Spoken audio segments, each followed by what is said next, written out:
309.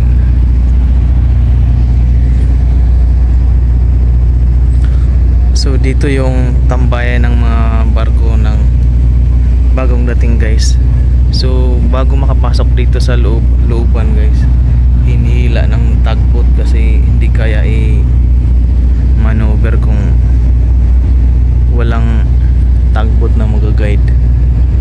So dyan, floating ano yan guys,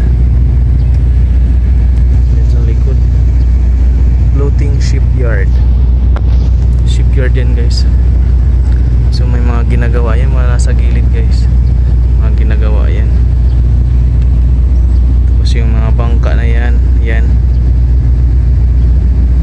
mga bangka na yan guys, mga fishing vessel yan.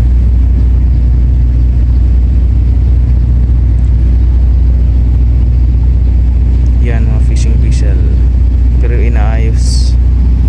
So doon dumadaong yung mga ganyang ship, puro yan mga fishing vessel guys.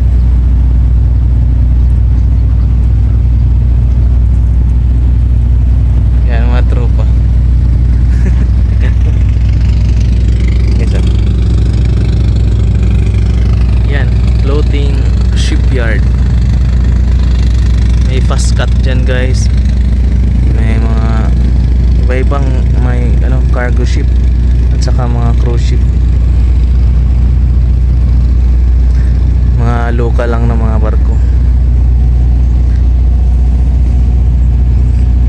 So bago makapasok dito, hinihila ng tugboat yan palabas doon.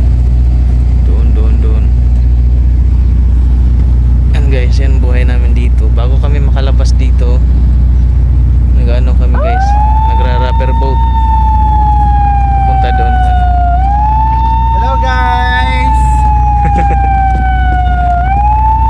Yan, nagwangwang yung Bifar yan guys.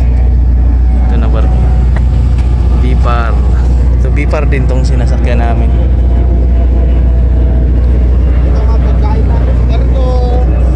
Ano, pang saing. Saging na lang, walang pambili ng bigas.